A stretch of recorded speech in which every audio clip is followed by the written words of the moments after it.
Assalamualaikum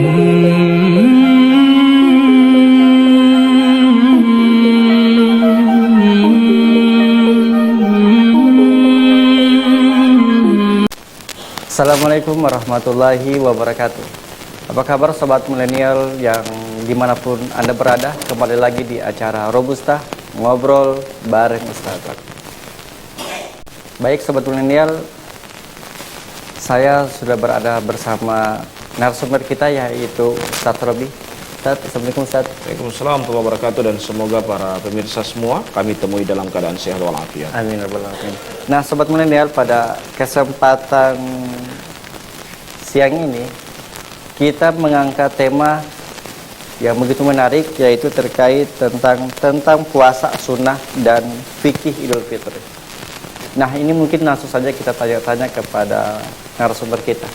Nah Ustaz, mengawali obrolan kita pada siang hari ini mungkin bisa diberikan pandangan dulu.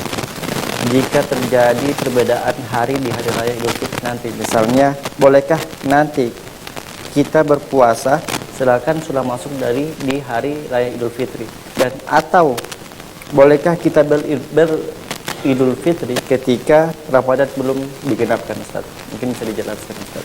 Iya, alhamdulillah, salatu wassalamu ala rasulillah wa ala alihi wa sahbihi wa ala wa ba'd. Para pemirsa dimanapun Anda berada, alhamdulillah kita bersyukur kepada Allah di hari ini, tepatnya di penghujung di Jumat terakhir dari bulan suci Ramadan ini, kita masih dipertemukan oleh Allah Subhanahu wa taala untuk melakukan aktivitas beribadah, dan kita sudah berada di Jumat yang terakhir. Nah, sekarang pertanyaan, bagaimana kita menyikapi perbedaan pendapat di hari raya? Iya. Hari raya itu hari kemenangan kaum muslimin. Iya. Dan hari raya itu hendaklah kita sikapi dengan hal yang baik, hal yang memberikan manfaat untuk orang lain. Dan hari raya itu pula kita lakukan, ya, juga tentunya dengan keyakinan masing-masing. Dan perbedaan pendapat di hari raya itu bukanlah menjadi sebuah pertentangan, ya, tetapi itu adalah perbedaan sudut pandang, perbedaan standar kapan penentuan tanggal 1, baik itu 1 Ramadan maupun 1 Syawal, ya. Jadi ini bukan masalah hisab dan ru'yahnya, tetapi ini masalah perbedaan derajat dalam penentuan tanggal 1, baik itu 1 Ramadan maupun 1 Syawal. Ya. Berkaitan dengan masalah hari raya, orang yang hari raya duluan ataupun yang masih puasa sementara sudah hari raya, itu kan tergantung keyakinan masing-masing. Kalau dia yakini bahwa itu masih puasa, dia wajib berpuasa. Kalau dia yakini itu dia sudah hari raya, dia wajib berhari raya, ya. Jadi ini berkaitan dengan keyakinan, tidak bisa kita memaksakan kehendak. Dan ini masalah ijtihadiyah, bukan masalah usul. Ya, masalah usul seperti itu, kalau dia benar dia dapat 2 pahala, kalau dia salah dapat 1 pahala. Jadi dua-dua dapat pahala, ya. Bukan yang salah dapat dosa, yang benar dapat pahala, tidak. Tetapi yang benar dapat 2 pahala, yang salah dapat 1 pahala. Itu yang kita perhatikan. Allahu a'lam bishawab. Nah sebelum kita berbicara tentang fikih Idul Fitri, mungkin apakah ada puasa yang harus dijalani oleh umat muslim setelah Ramadan ini? Padahal kita melihat ketika sudah Idul Fitri itu kita makan dan minum dan sebagainya, kita bersenang-senang. Nah, iya, puasa jelas. Nabi Muhammad SAW bersabda, "Man shoma Ramadhana thumma atba'ahu 6 min Syawal, kana kasiyamid dahar." Dalam hadis yang diriwayatkan oleh Imam Bukhari dan Muslim dari sahabat Abu Ayyub Al-Ansari, barang siapa yang berpuasa pada bulan Ramadan kemudian dia tambah 6 hari pada bulan Syawal, kana kasiyamid dahar, maka sama dia berpuasa dengan setahun penuh. Ya, maka pada saat kita berpuasa seperti ini, kita harus memang benar-benar memperhatikan. Ya, bulan Ramadan mendidik kita menjadi orang yang bertakwa. Ya. Tetapi bukan berarti ketika Ramadan berlalu, semua ibadah juga berlalu. Tidak ada lagi penyembahan kepada Allah. Tidak. Tetapi hanya bulan Ramadan yang berlalu. Ibadahnya masih ada. Baik ibadah wajib maupun ibadah sunnah. Ya. Salat 5 waktu maupun salat sunnah. Ya. Puasa sunnah juga ada di luar dari bulan suci Ramadan. Maka jangan kita menyempitkan, ya, hanya beribadah hanya bulan Ramadan saja, ya. Dan Imam Adz-Dzahabi mengatakan kunu rabbaniyan wa la takunu ramadhaniyan. Jadilah kamu hamba Allah yang rabbani, yang senantiasa beribadah kepada Allah Subhanahu wa taala pada setiap bulan, wa la takunu ramadhaniyan. Dan janganlah kamu menjadi hamba Allah yang ramadhani, yang hanya mengenal Allah hanya pada bulan Ramadan saja. Dan Hasanul Basri mengatakan apa? Seburuk-buruk manusia itu apa? Dia mengenal Allah hanya pada bulan Ramadan saja. Ya, maka inilah yang menjadi bahan introspeksi kita. Allah itu pada setiap bulan, bukan hanya pada bulan Ramadan saja. Ya, Allahu a'lam bishawab. Baik, Ustaz. Nah, bagaimana dengan ibu-ibu yang ada hutang pada puasa, Ustaz? Apakah dia masih menjalankan terlebih dahulu puasa Syawalnya, puasa sunnah Syawalnya, atau wajib mengganti kodoknya itu, Ustaz? Iya, kita rinci. Kalau puasa sunnahnya itu lebih banyak, hutang puasanya lebih banyak, maka yang didahulukan itu adalah puasa Syawal. Kenapa kita dahulukan puasa Syawal? Iya. Karena puasa Syawal terbatas, hanya 1 bulan, 30 hari. Iya.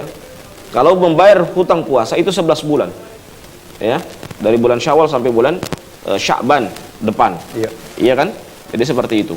Jadi kalau hutang puasanya banyak, yang didahulukan puasa Syawal, 6 hari pada bulan Syawal.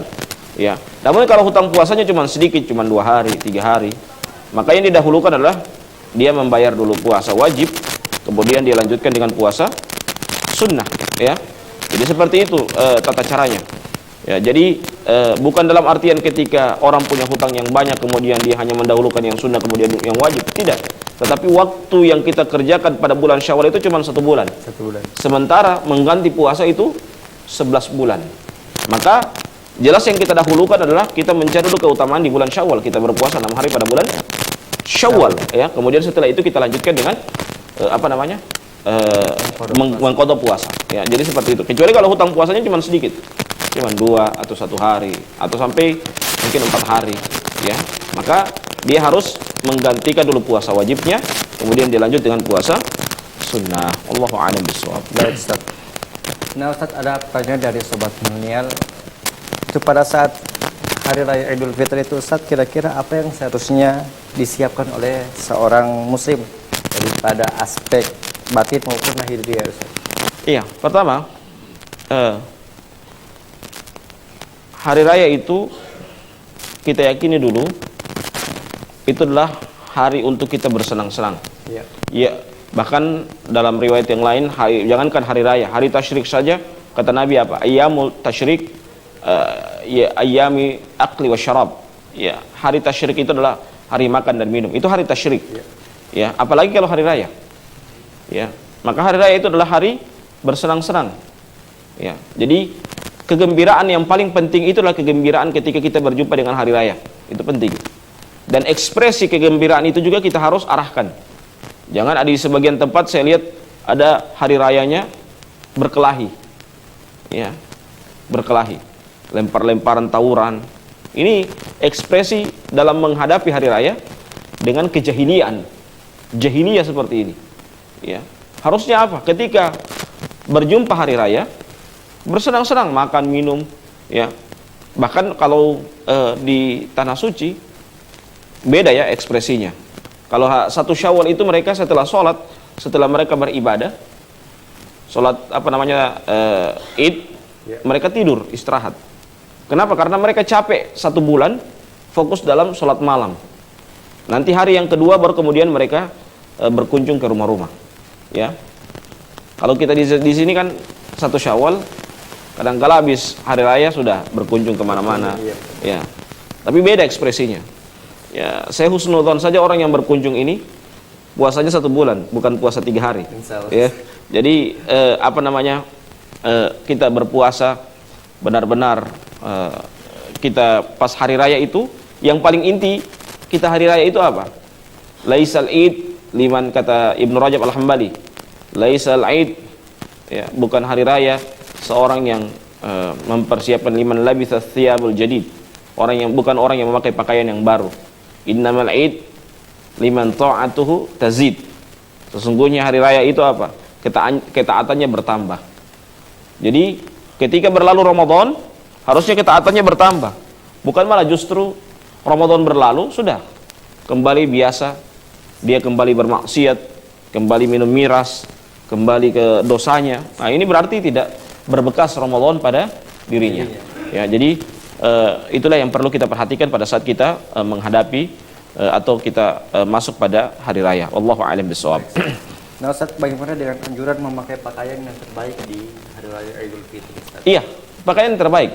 Kata Aisyah radhiyallahu taala anha, kata Nabi SAW, yalbasu bi ahsanil libas, ya. Maksudnya Nabi Muhammad SAW memakai pakaian dengan pakaian yang baru. Pakaian yang bagus, bukan pakaian yang baru. Ya. Jadi pakaian yang bagus, bukan pakaian yang baru. Ya. Jadi kadang-kala orang maunya hari raya itu nanti pakaian baru. Ya, Ustaz. Ya, padahal Nabi itu memakai pakaian yang bagus, bukan pakaian yang baru. Ya. Yang bagus belum tentu baru. Ya. Yang baru sudah tentu bagus. Ya. Tapi yang paling penting adalah kita memakai pakaian yang paling bagus. Ya. Jadi Nabi menerapkan demikian. Cuman di zaman sekarang karena sudah kebiasaan, orang kadang-kala memilih untuk pakai pakaian yang baru. Ya. Jadi itulah yang harus mulai kita perhatikan pada saat kita menyambut hari raya. Dan hari raya itu memang kita juga harus jaga baik-baik pakaian kita, jangan sampai berlebihan. Orang kadang-kala kan pakaiannya berlebihan. Masih ya. ada yang lama yang bagus. Masih lama, bahkan masih ada yang baru yang lama masih tersimpan di lemari, dia belum pakai-pakai. Ya, maunya beli lagi yang baru. Ya, ini mubadzir namanya. Ya, mubadzir. Jadi mubadzir, innal mubadzirina kanu ikhwana syayatin. Sesungguhnya mubadzir itu berlebihan, itu namanya syaitan. Ya, sementara masih ada kebutuhan-kebutuhan yang lain yang lebih mendesak, ya. Dia sepelehkan dibanding dia hanya memilih untuk membeli baju baru. Ya, ini yang perlu kita perhatikan. Wallahu a'lam bishawab. Nah, Ustaz, kita pentingin dulu sebentar, Ustaz. Nah, baik sobat milenial, cukup menarik pembahasan kita pada siang hari ini, tapi kita harus spending iklan dulu. Jadi jangan kemana-mana, tetap saksikan kami di Robusta ngobrol bareng Ustaz. Baik sobat milenial, kembali lagi di acara Robusta ngobrol bareng Ustaz. Nah, jadi kita lanjutkan obrolan kita pada siang hari ini. Nah Ustaz, ngomong-ngomong, apa saja sih sunnah-sunnah sebelum menjalankan sholat Idul Fitri dan Idul Adha, Ustaz? Iya. Yang pertama, sunnah-sunnah sebelum sholat itu, Iya. kalau Idul Fitri kita makan dulu. Kenapa kita makan? Karena apa? Itu menunjukkan bahwa pada saat itu hari raya. Menunjukkan pada saat itu hari raya. Membedakan bahwa berbeda dengan Ramadan. Kalau Ramadan setelah subuh berpuasa. Iya. Kalau hari raya setelah subuh makan. Makanya disunnahkan kita pada saat Idul Fitri Makan dulu. kita makan dulu. Itu yang pertama. Yang kedua, kalau Idul Adha, sebelum kita masuk kedua, kalau Idul Adha kita menahan dulu, bukan puasa namanya ya, menahan sampai setelah sholat baru kemudian makan. Itu kalau Idul Adha. Itu kenapa Ustaz bisa? Membedakan. Jadi kalau Idul Fitri, kenapa Idul Fitri itu dia puasa makan dulu? Karena apa? Membedakan bahwa sekarang bukan Ramadan lagi. Jadi kita makan dulu setelah sholat subuh, kita makan kue, atau kalau ada kurma, sunnahnya makan kurma, ya. Jadi jangan paksa harus kurma, ya. kalau tidak ada kurma bapak saya tidak jadi makan, bukan begitu, ya. Iya, iya. Kalau ada kue makan kue, kalau ada kurma lebih bagus lagi, ya itu sunnah toh, ya. Jadi seperti itu, ya. Atau makanan kalau misalnya bisa makanan berat, langsung berat tidak apa-apa, lebih bagus juga, ya. Setelah itu kita memperhatikan keluarga kita kalau yang belum yang mengeluarkan zakat fitrah. Ya, kalau di Arab biasanya kalau zakat fitrahnya dikeluarkan ba'da subuh begitu. Hari raya habis subuh itu mereka keluarkan zakat fitrahnya. Itu kalau di Arab. Kalau kita kan mungkin mulai dari malam Tubilotohe ya sampai malam hari raya. Raya, iya. Iya. Hari raya orang sudah fokus dengan hari rayanya. Iya kan? Kemudian yang berikutnya adalah mandi, kemudian pakai pakaian yang bagus. Setelah itu juga, setelah dia mandi, pakai pakaian yang bagus, disunnahkan dia pergi ke tempat sholat, baik itu masjid maupun lapangan, jalan kaki. Kalau dekat, kalau jauh jelas naik kendaraan. Iya, kalau jauh ya. Tapi kalau dekat, dia disunnahkan untuk jalan kaki. Ya, jalan kaki. Yang berikutnya adalah kita usahakan menyelisihi jalan. Menyelisihi jalan itu maksudnya bagaimana? Kalau jalan pertama kalau jalan pergi ke tempat sholat ikut satu jalan, balik kita lewat jalan lain. Supaya apa? Itu syiar. Syiar kata Ibnul Qayyim alasannya itu adalah syiar Islam. Supaya orang tahu pada saat itu adalah hari kemenangan kaum muslimin, hari kebanggaan kaum muslimin. Itu adalah hari raya, ya, hari yang kita rayakan bersama, ya. Maka pada saat itu kita harus menyelisihi jalan dengan kita ikut lewat jalan lain, ya, ikut lewat jalan lain. Itulah yang kita perhatikan pada saat kita mau melaksanakan sunnah-sunnah di Idul Fitri maupun Idul Adha. Nah, kemudian yang berikutnya, kalau Idul Fitri sholatnya diperlambat. Usahakan 7 lewat 10, 7 lewat 15 baru sholat. Beda dengan Idul Adha. Ya, Idul Adha harus disegerakan. Lagi 5 jam 7 itu harus sudah sholat.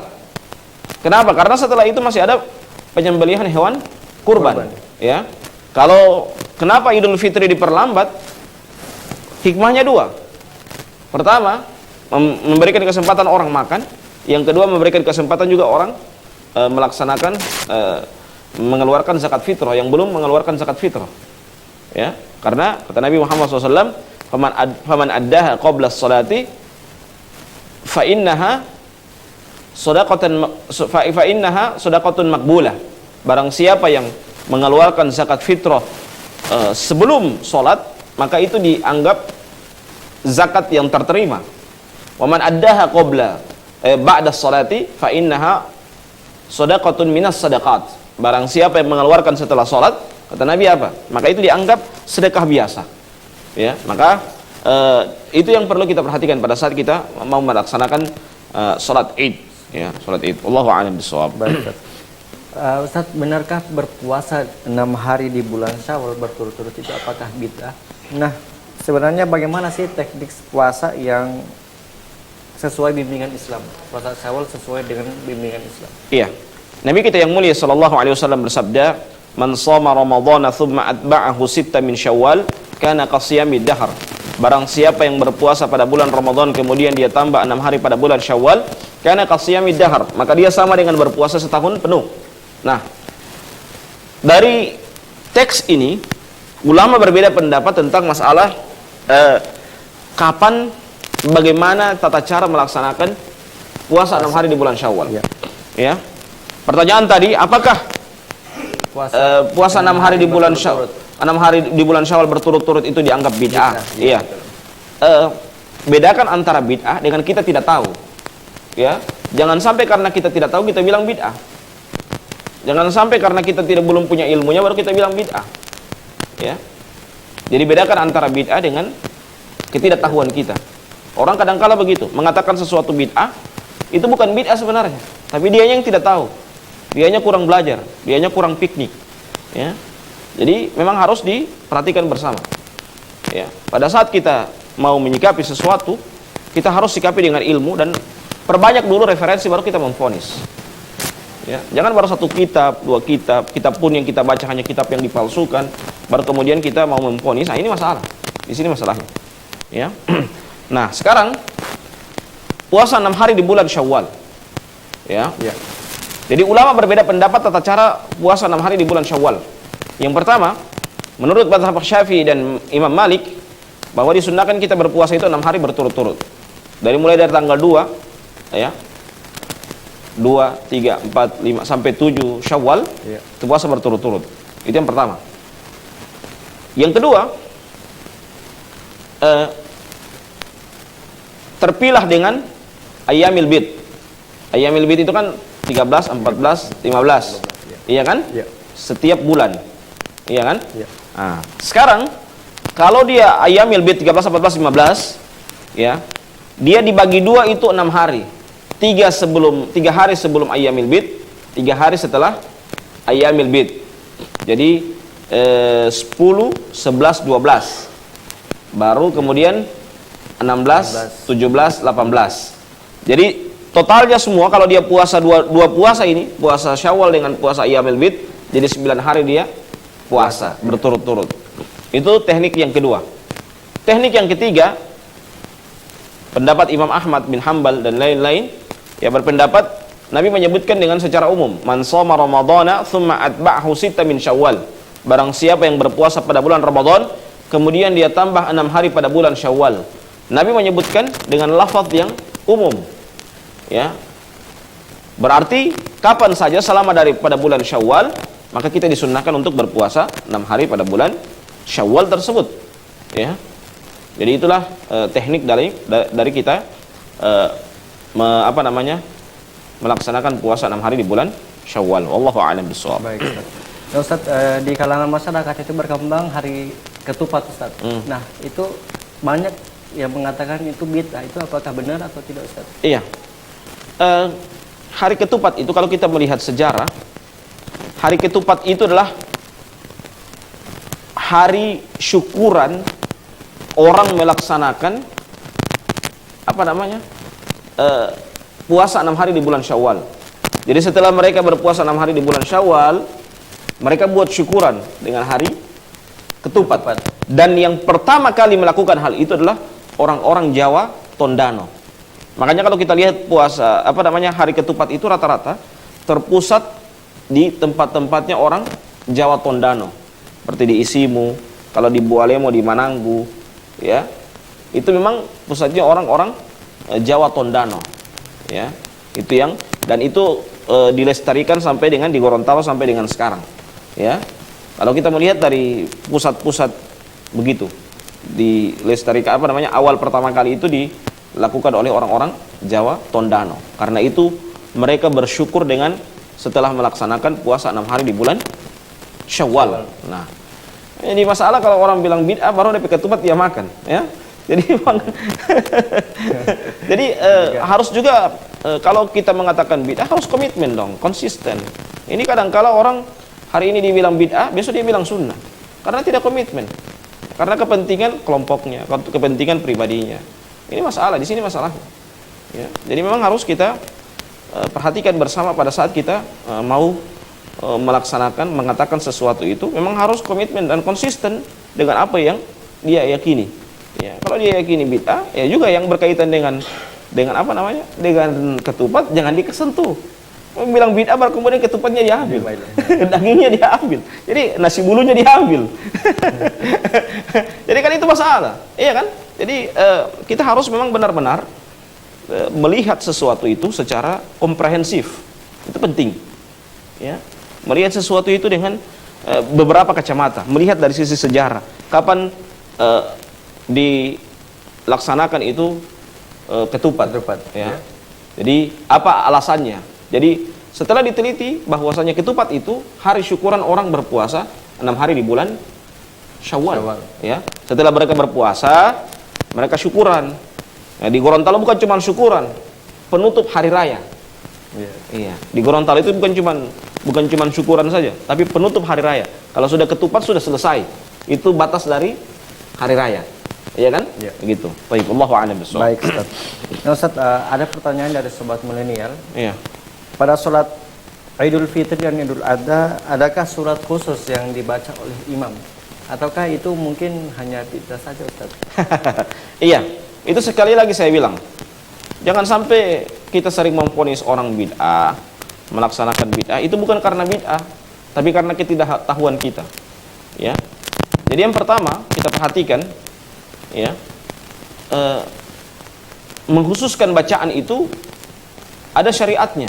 Iya. Pertama, misalnya pada hari Jumat subuh, itu kan disunahkan kita ya, rakaat pertama kita membawa surah As-Sajdah, rakaat kedua kita membaca surah Al-Insan, Hal Ata 'alal Insan.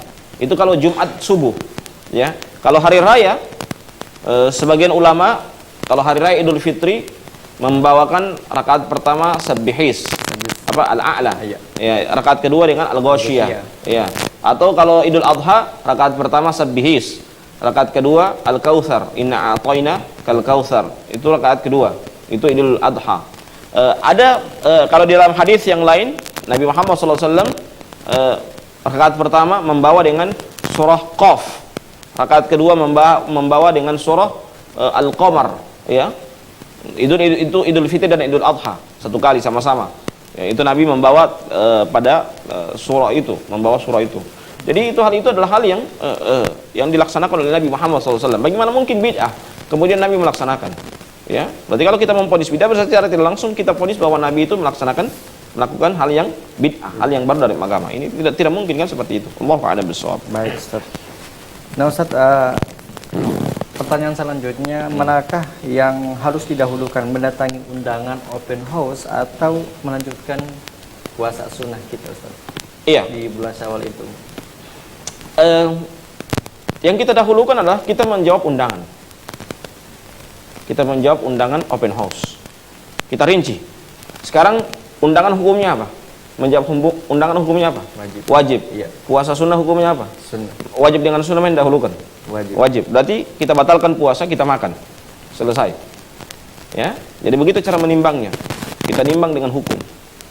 Ya, kita timbang dengan hukum. Nah, makanya kalau mau puasa sunnah, baiknya puasa sunnahnya itu di akhir-akhir, di 10 hari yang kedua. Jangan di awal-awal begini. Awal-awal begini orang undang, kita puasa, undang lagi, tidak jadi lagi berpuasa, makan lagi. Diundang lagi, tidak jadi berpuasa, makan lagi. Besok lagi teman kantor bilang, sebentar hari ini di rumah saya ya, open house ya, tidak jadi lagi, padahal dia sudah puasa. Ya, jangan karena dia ngotot, saya puasa sunnah, tidak boleh. Oh tidak, ente tidak tahu hukum kalau begitu.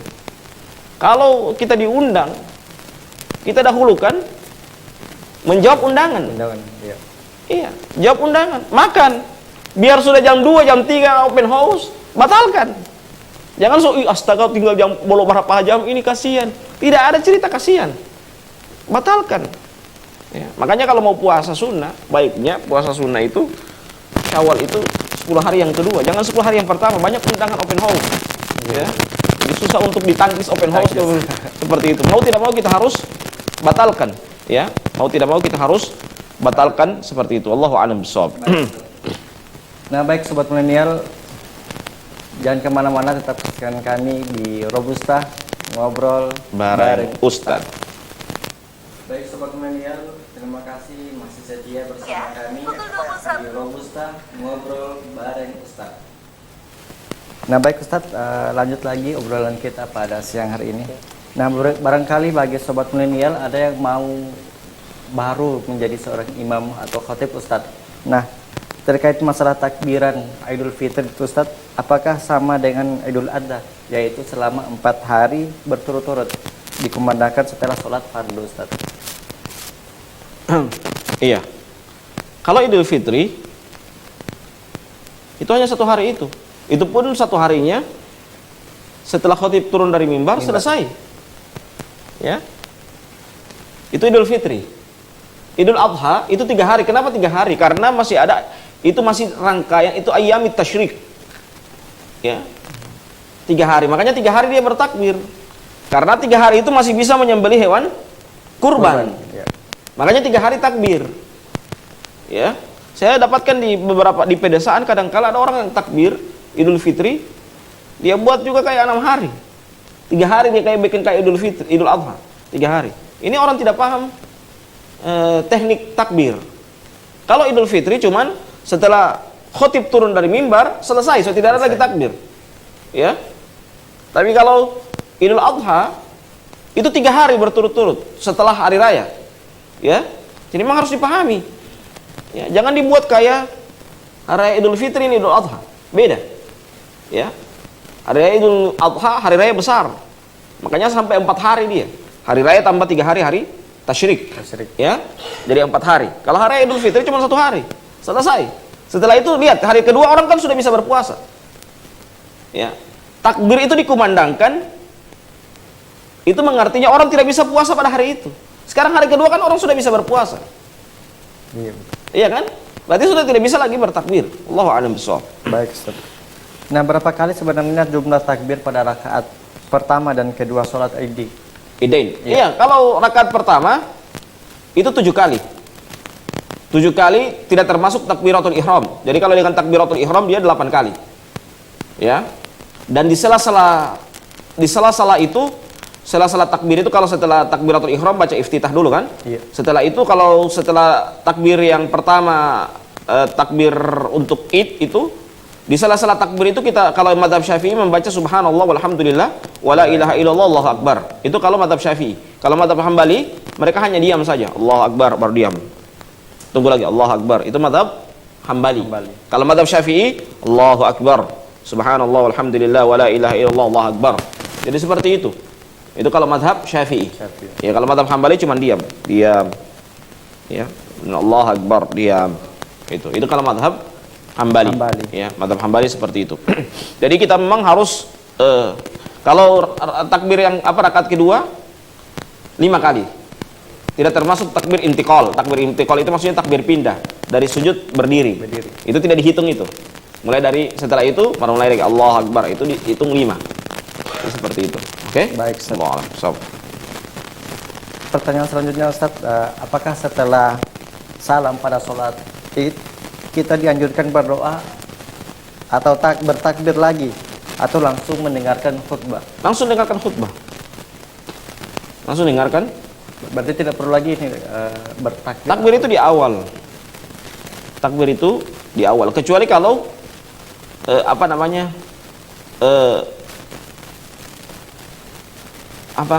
Idul Adha. Kalau Idul Fitri langsung khutbah. Khotib naik di atas mimbar.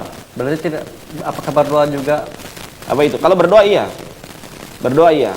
Tapi takbir kalau Idul Fitri sebagian para ulama membolehkan untuk takbir dulu. Iya. Kenapa dikasih lama? Karena apa? Masih memberikan orang untuk mengeluarkan zakat fitrah. Jadi kalau Idul Fitri itu sholatnya diperlambat, habis sholat juga diperlambat sedikit. Ya. Teks khotibnya juga harus diperpanjang sedikit. Supaya apa? Masih memberikan kesempatan orang untuk mengeluarkan zakat fitrah. Jadi seperti itu. Jadi hikmahnya itu. Ya. Jadi bukan lagi dibilang bid'ah lagi karena ini, bukan begitu. Tapi itu hikmahnya.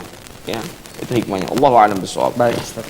Nah, ada pertanyaan dari sobat milenial terkait langgam alunan takbir, Ustaz. Hari raya memang demikian seperti yang sering kita dengar. Apakah langgam itu ada riwayatnya? Kalau nagom itu ada riwayatnya. Nagomnya ada riwayatnya, ya. Dan jangan kita mempermasalahkan nagom. Nagom itu ada riwayatnya. Ya. Kalau nagom tidak ada riwayatnya, Nabi Daud lagunya tidak bagus. Ibnu Mas'ud tidak bagus lagunya. Ya. Orang di zaman sekarang kadang-kala mengatakan nagom itu bid'ah. Tapi apa? Tapi dia bawa nagom nahawan. Dia nak bawa nagom jiharka. Ya.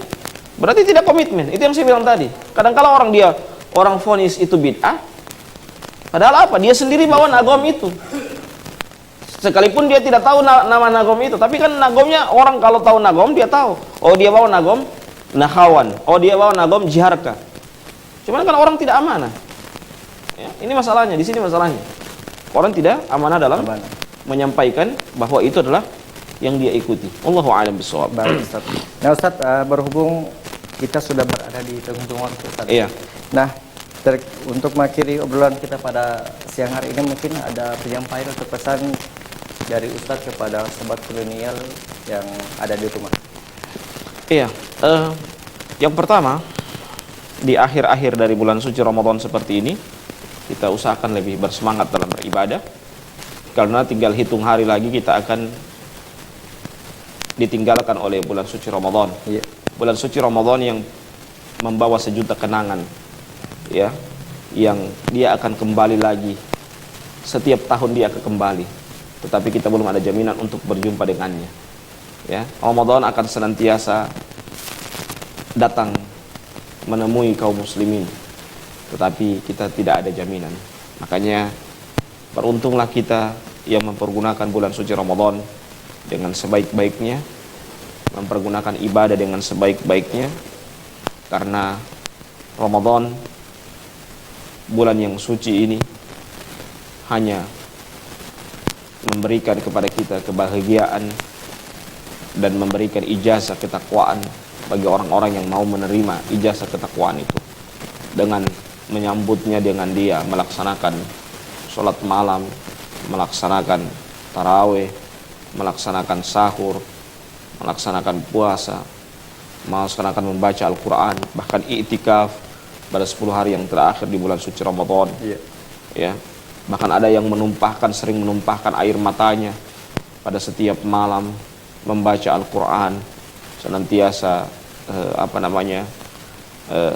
melaksanakan sholat malam dengan tumpahan air mata. Ya, maka inilah yang kita syukuri. Jangan sampai kita termasuk orang-orang yang air mata kita adalah air mata buaya, yang hanya berlinang saja pada bulan Ramadan, tetapi tidak pernah berlinang pada 11 bulan yang akan datang. Ya, kita hanya menyembah Allah hanya pada bulan Ramadan saja, tapi tidak pernah menyembah Allah di luar dari bulan suci Ramadan. Jangan sampai kecintaan kita kepada Allah hanya kecintaan yang dusta dan fata morgana. Ya, kita cinta kepada Allah, buktikan bahwa kita itu cinta kepada Allah dengan sejujur-jujurnya cinta, dan kita mengenal Allah pada 12 bulan, bukan hanya pada bulan Ramadan saja. Ya, Baik. itu saja dari saya. Dan yang terakhir, hari raya bukan ajang untuk kita gaya-gayaan, tapi hari raya itu adalah di samping hari kemenangan juga kita mengintrospeksi, bahkan kita mempola hidup kita menjadi orang yang lebih baik di masa yang akan datang. Ya, karena orang yang sukses dalam pendidikan itu bukan diukur dia di sekolah, tetapi orang yang sukses dalam pendidikan itu di luar, apakah dia mampu menerapkan ilmunya di luar dari bangku sekolah. Begitu juga orang yang diukur bertakwa itu bukan diukur dia di bulan suci Ramadan. Bulan suci Ramadan juga perlu, tetapi yang paling penting itu adalah dia mampu menerapkan semangat dia beribadah di bulan suci Ramadan, ya, semangat dia puasa di bulan suci Ramadan, semangat dia membaca Al-Quran di bulan suci Ramadan, semangat dia berpuasa di bulan suci Ramadan, sama dengan semangatnya dia beribadah di 11 bulan yang akan datang. Maka itu terlihat dari situ. Maka kita buktikan apakah kita benar-benar jujur bertakwa kepada Allah atau tidak, ataukah kita hanya mengenal Allah saja pada bulan Ramadan saja. Kita akan buktikan pada 11 bulan yang akan datang, dan itu jawabannya hanya pada diri kita masing-masing. Wallahu a'lam bishawab. Wallahul musta'an. Subhanakallahumma wa bihamdika asyhadu an la ilaha illa anta astaghfiruka wa atubu ilaik. Wallahu muwaffiq ila aqwamit thoriq. Assalamualaikum warahmatullahi wabarakatuh. Waalaikumsalam warahmatullahi wabarakatuh. Baik, Ustaz, saya ucapkan terima kasih kepada Sama-sama. Ustaz Robi yang telah memberikan ujangan kepada sobat milenial yang ada di rumah. Baik, sobat milenial, cukup sudah perjumpaan.